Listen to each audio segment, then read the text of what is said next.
number 9, we have Alexandria Thomas. Alexandria Thomas and her mother broke down during a hearing at the Palm Beach County Jail in Florida. The woman was accused of stabbing her boyfriend to death outside a supermarket in Palm Beach. She was standing before a judge who told her her boyfriend was in a medically induced coma. The woman soon understood how serious the charges against her were, and this was her reaction.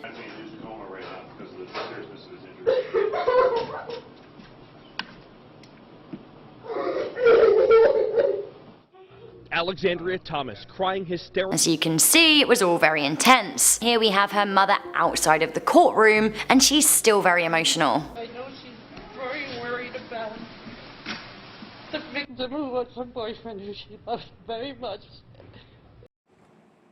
Hey everyone, I just wanted to say that video is from Most Amazing channel, and I did speak to Rebecca Felgate, and she apologized, said that she does not work for that channel any longer for reasons such as that. I wanted to include it in my piece because it is part of my interview, and that being said, here's my interview. Thank you.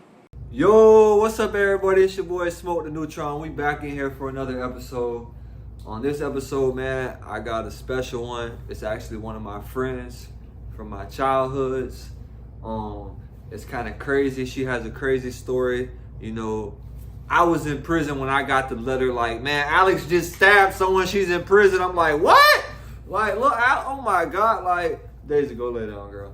So, like, yeah, so, like, I got the letter when I was in prison, and it's not funny, it's actually a crazy story, but how I got the letter was like, man, you know, Alex just went to the county, she just stabbed her boyfriend, and I'm like, what? So, but she's here with me now, she done did it, how many years? It ended up being a year in county, and ended up being a year and a half in prison, and then I did extra time on community control and house arrest. Okay, so you ended up doing 2.5 years, and then you got released on house arrest for some time or whatever. In between, it went back and forth. Okay. I did 11 months. I got out on house arrest, violated for taking my GED because I left my the monitors on your ankle and the little wrist hip part, yeah. And I left that in the monitor or in the lockers because you're not allowed to have electronics on you. So when I walked out of the GED, my probation officer was standing there and she's like, "Congratulations, you just violated." I passed my GED with honors. So I went back and I spent another I think 6 months. I got back out and I was in a halfway house. And then I got raped by my ex-girlfriend and ended up relapsing, caught a possession charge, and then did another few months, and they said finish the rest of your time in prison. Well, damn. Yeah. So you went fucking through it. It was tough. Broward County probation sucks. You heard it, Broward County. Palm Beach was great, actually. So, alright, so you just told them a little inside, but so we're gonna tell them. So you went to prison, and you're gonna tell them, what did you go to prison for? I was in a mutually abusive relationship. I like to say mutually abusive because he was very emotionally and mentally abusive, as well as physically, and I would reciprocate that at certain points after very traumatic times. And we were together for almost a year. I was homeless at that point, living in a tent, and we were fighting, and the night before it happened, 2 nights before actually, we did break up for what I thought was the final time, and then I couldn't pay for a hotel room anymore. I went back to my mom's house, and I was trying to look for a place to stay online on Facebook, and he saw my location, said he was coming over, so I left because I was living with my mom, my 93-year-old grandpa, and he met up with me, kept saying he was still going to my house, so we ended up fighting the entire way there because he did not want to hear. He was adamant on going to my house. I was adamant on him not going to my house. So we were physically fighting the entire way there, and eventually I just got back to the tent away from the my house and just went to sleep. And so you were hold on. So you were actually living in a tent with this guy at this time? Yeah. Where was the tent? It was over behind one of the neighborhoods, La Mancha. So you were already going through a bad time in your life when this happened. You Yeah. were already going through a rough time. you were living with your boyfriend. Y'all were basically homeless at the time, and y'all were abusive. Both y'all were abusive in y'all's own ways. And then you went to sleep. All right, back to her. She went to sleep. The next morning, we woke up, he was like, do you want to go get Publix? And I was like, I have 2 black eyes, I cannot open my eyes, and his just... Oh, so he actually like beat the shit out of you this night? Yes. He said afterwards that he had rings on. I'm 90, I read the disposition back in like 2015, I'm 90% sure it says that in there as well. So that's why I have black eyes. So you actually had black eyes? Yeah. So you have pictures of those? If you go on formidablefelons.com, on my website, that is my website. Sorry, that's the picture next to my graduation photo when I got my associate's degree in human services. So I'm going to get the pictures from her as well, and I'm going to put them on there for y'all so you can see. But also, I'm going to tell y'all about her website at the end of this, and her Instagram, and her Facebook, and everything else, because she's about to start a YouTube channel as well. So you actually woke up with 2 black eyes. He beat you that bad? Yeah, and he was very nonchalant, acting like nothing happened. And so like, oh, like just get over it type. Not even get over it, just not acknowledging it. Yeah, oh, so he didn't even, like, he was just whatever, like. Good morning, babe. Do you want to go to Publix? Do you want to get something to eat? Just completely not even taking into account what had happened and why it had happened. And how I didn't want to be there to begin with. All right, so then when he asked you, did you want to go to Publix? I knew at that point that he was not going to listen. Last night didn't do anything for him, and I clearly have 2 black eyes, and it's nothing to him. I needed to defend myself. I didn't have any weapons at that time, so I walked into Publix with him, and I ended up grabbing a knife while he was grabbing food, and when we left, we were on our way back to the tent, and I told him that I'm going to take my stuff and I'm going to leave, and you better not follow me, and he proceeded to follow me, and telling me, he's like, well, if you leave, then I'm going to kill myself, and he used to send me pictures of cut wrists, and he'd be perfectly fine, and he'd say if I leave, he would, he would literally, when I would leave, he would go dodge, like, in the middle, he'd run out in the traffic, and in that section where our tent was, like, in between the park right there, and it's just dark. Yeah. So like I remember cars like slamming on the brakes, and me trying to get away and like taking this guy's bike or someone's bike. I just saw a bike at the park, and there was a homeless guy's bike. He's like, "What the fuck are you doing?" And I'm like, "I'm trying to get away. I'm sorry." And that's all I could think of. And it was just bad like that. So. Yeah. He was like, I'm gonna kill myself if you leave, blah, blah, blah. If you want to stab me, just stab me. And I was like, just leave me the fuck alone. And I went to go turn away, and he grabbed my arm, and that's when I turned around, and I went to go stab him, and he flinched. And I was like, you don't want to die. And I'm like, why do you keep telling me all these things? I'm like, stay the fuck away from me. I walked away, and then he grabbed me again, and that's when I turned around, and that's when I stabbed him, and it ended up puncturing his lung and his heart. I called 911 on myself. Because I didn't want to leave him there. I knew that he was going to bleed out. So after he beat you that night, you went to sleep, and you were just scared for your life. And you ended up falling asleep. You woke up in the morning, you just knew you had to get out of there. Yeah. You just wanted to go. And then you went to Publix, you got a weapon, When you got back, you finally tried to leave because you had a weapon to defend yourself if he tried to beat you up again. Is basically why you went and got the weapon. And then he was going to hurt you again, so then you stabbed him. And then you went to prison? Yeah, I called the cops on myself. They told me, they asked about my injuries, and I told them that my black eyes were from the night before. And one officer specifically, I think it was Officer Sanchez, he was like, don't say that, please. And the EMTs were like, don't say that.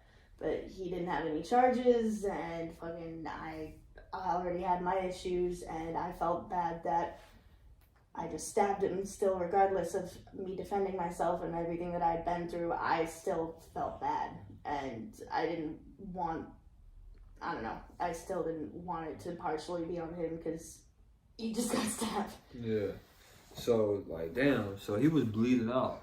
Yeah, he took his own shirt off and he wrapped it up, and I was holding it for him. And that's when he started apologizing and everything. And I just told 911 that it was me. And then I got in the car and ended up going to jail. And I didn't know until first appearance that he was in a medically induced coma for 2 days. Well, damn. Well, don't hit women. And the most amazing top 10 has me on their wildest court appearances and doesn't say anything about, it has my mom crying on there, doesn't say anything about why I stabbed him. It just says that I stabbed my boyfriend and I wilded out about it. Was you wild out in court? No, I cried. I didn't know that he was in a coma, so when they called me for first appearance, they're like, they set my bond, and I think it was only $20,000 at that time. And then I fucking just dropped to the floor because they were like, yeah, he's in a coma, blah, blah, blah. And my mom was like, ah, she screamed, and I just lost my shit. And they had the part of my mom on there as well in the interview. Damn, that's crazy. Freaking. So, with that being said, like, do you feel like prison, what do you think, like, did prison have a positive or a negative impact on your life? Or do you think you should have went to prison? Or do you think you shouldn't have went to prison? Prison had a positive impact on my life, a negative as well, but definitely more positive. I feel like I did a long enough amount of time for me to really realize what would happen if I went back. Like when I did my 4 months, when I did the other one was 6 months, I think, even the 11 months, I still was young and happy to be out and still not in the mindset of needing to do right. So I think I did the correct amount of time. I lost my grandpa when that happened. My dad passed away 2 months after I got out, and I didn't get to see him at all when I got out. And I claim that, you could ask anyone that I was locked up with, that I said I was going to lose my dad, and I'm really scared it's going to be before I get out. And I didn't, it was those things that affected me, to the point where, like you were saying, very much appreciating what I have now. Yeah. So, I know about how losing a parent can affect someone, because I just lost my dad 3 months ago, and that shit, crazy. But, so, how old were you at that time? 18. This was in 2013. The case closed in 2017. So you were, so you had got bonded out for a while and you fought the case on the outside for a little bit? No, so my dad did pay my bond, but I did not know he was in a coma until the next morning, and I saw everyone, this is stupid me, that was 18-year-old me, everyone around me was making contact with their kids that they had no contact orders with. And they were all violating their no contact orders and not taking it seriously. And they're like, if your person doesn't turn it in, then you're fine. So I asked one of my friends to just to see if he was okay. And the mom found out and told the judge, or told whoever violated, or called whoever to get it violated. So on the day I was actually supposed to get transferred to Beachcomber Rehab, my dad paid for a lawyer that I never saw. I was supposed to get transferred to Beachcomber Rehab, and then they told me that I lost my bond because I violated my no contact order, so I didn't fight any of my case outside. Damn. Just trying to see if he was okay, and that was stupid me. That was my fault. My dad told me, he said, I hope you have fun sitting in jail. He was a very tough love person. I love my dad though. Yeah, it's so hard when you're at a young age, because it's just but what do you think, I mean, and it's on you, but what led you to, such a rough life at the age of 18, drugs or? So my mom got cancer when I was 15, and I had ran away when I didn't get, I was supposed to stay with my dad, and he was being very nonchalant about it, and he was not, I ended up running away from my dad's house.